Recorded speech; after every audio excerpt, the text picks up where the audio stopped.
Alena Bell. She's the board treasurer of School District Franklin in Tennessee. What is your story? Let's start there. Like, how did you get to be a board of treasurer? I think my story is quite simple, but it tends to be one of the rarer stories. I had a career in sales and then came home and started serving the community because I had 4 children that were coming through the school district.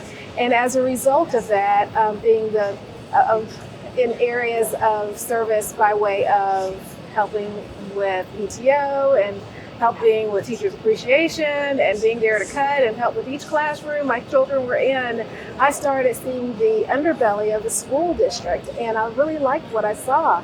And I just continued to ask them, is there anything else I can do? These are my areas of specialty. And then we found out that one of the board members was going to be transferring, actually, to Atlanta, Alpharetta, and they wanted to begin a candidacy process. And through that process, I signed on to allow them to hear my perspective in various areas, but more importantly, to really understand what it takes to be a school board member and what type of service it entails and what the bandwidth of time is needed. And so I participated with 4 other candidates in 2013, and the board unanimously chose me after a 4-hour interview to be their school board member as an appointed one.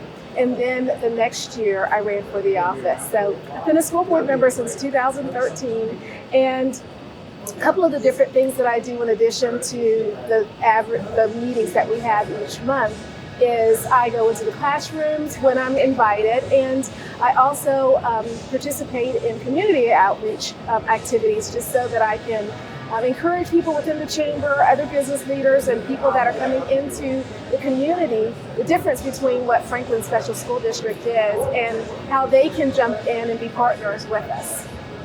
How is your partnerships with other school districts once your student gets to 8th grade? Like, where do they go, and what is that professional relationship between the 2 districts? Well, the district that you're referencing is called Williamson County. We're Franklin Special School District, and we feed into the Williamson County schools, and they are ranked nationally in excellence in education. And our district is comprised of, like you mentioned, pre-kindergarten through 8th grade. And so we help with that, the kids parlaying into the other district by a number of ways. Most of our children have already participated in arts, and so that's a natural transition for them to be able to get to know groups of kids that are within the band or the orchestra, and then we also participate with sports. But the district to district on a professional executive level, we tend to have meetings together, just again, building the collaboration, helping each other when it comes time to talk with our legislators. We'll have a legislative forum. We talk all the time about just best practices, and because I have a partner within the school district of Williamson County, we will collaborate I'll invite him to different activities within our school district, and also because I have children within the Williamson County School District, I'll have him come join us for the band. He's introduced. It's again just additional synergy that we try to provide. And the families, we make it our business to elevate and amplify the other school district, and that's very important because a couple of our neighborhoods are actually split, where we have a portion that are pre-kindergarten through 12th grade in Williamson County schools, and then the portion that are in Franklin Special, and then they'll parlay into Williamson County schools after for high school. So we need all the communities to kind of not be so territorial that they don't realize the excellence that both districts are providing. Right. And quite honestly, it's been a good relationship during my season because it's important for me, because this is such a hard, arduous task, that we give encouragement to any school board member we possibly can. And my kids have had a wonderful transition through those years, not just in Franklin Special, but also within Williamson County. Good, good. Is there any process to prep your 8th grade student into transitioning into the neighboring school district that is partnered with you? Sometimes the neighboring school district is not within walking distance of a kid going to school, or within that 15-minute drive. So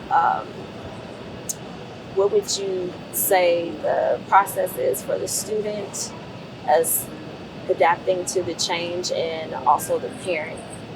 That's a good question, Alexis. The process is we allow the kids to have opportunity to go and visit the high school and see for themselves what it looks like. And the high schools are phenomenal in not just having young people that are from Williamson County schools that have been in Williamson County schools the entire time, but they'll also have ambassadors that are from our Franklin Special schools at the 2 particular schools that will transition the kids into.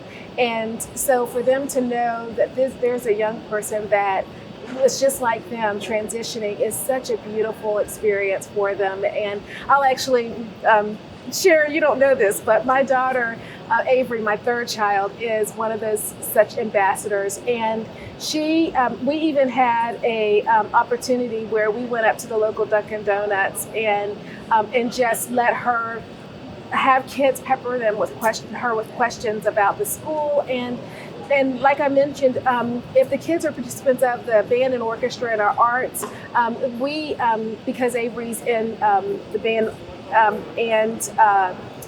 and color guard, they'll help with that transition. And so they've already been on campus, they've participated in activities, they invite them to additional activities so that they can participate. For the parents, we have the open houses, and that is a benefit to them. I will also mention a lot of our kids are, because of Franklin Special School District's makeup, are in the gifted program. And so it's a benefit to have some of their classes that are already going to be receiving high school credit, i.e. By way of the languages and math, and then English will also receive some high school credit. And so knowing in advance those teachers and knowing that they're going to be a part of higher level math and science areas is a nice benefit for them too. And then you have, the families within the neighborhoods where we'll do neighborhood gatherings.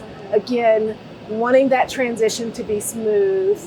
It was hard for COVID because of last year, some of the kids were not able to physically go into the school. Right. So once the doors were able to be open, it was very important for us to make sure that comfort level was there, because that helps in easing the transition and, most importantly, the success of the student in that school. All right. So my last question. We talked about the care for the student, mentally and physically. And something interesting you said, therapy dogs.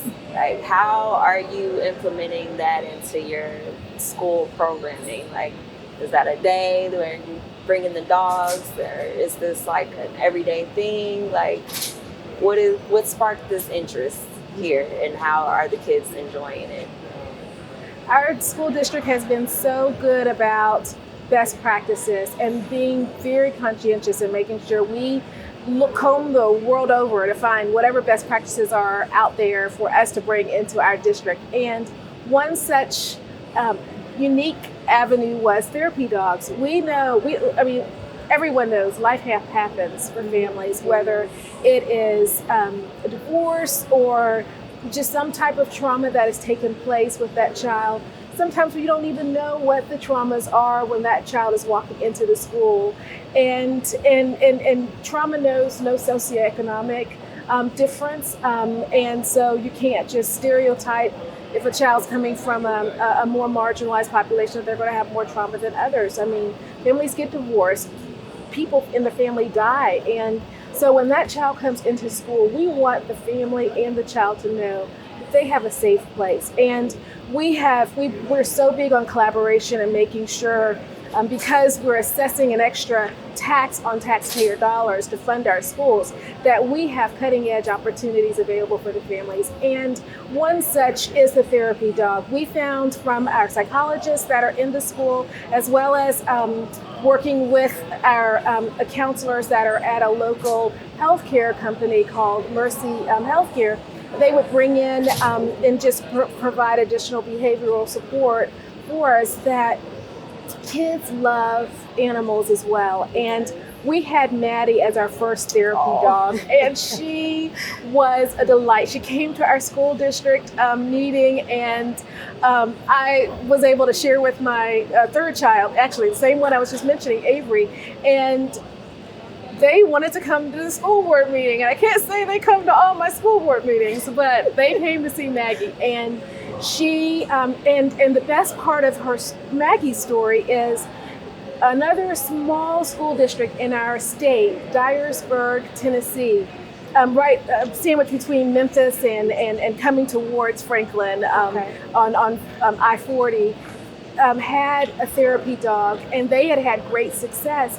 And they offered to train Maggie for us as a gift. And we were able to have Maggie, and she went to all the schools. And then we learned from Maggie's experience that she kind of prefers elementary kids. And so because of COVID, because of, again, just a lot of trauma that a lot of families have experienced, we were so fortunate with the dollars that were entrusted to us from the government to make sure that we could provide a therapy dog for every single school. And so all of our dogs are in training right now, and it's just going to be so beneficial to the kids to be able to not just have support when they walk in or if they need it, but also for our teachers as well, to know that a pat or two with this precious dog is just going to give just life-giving encouragement that they need. So we're really excited about that. And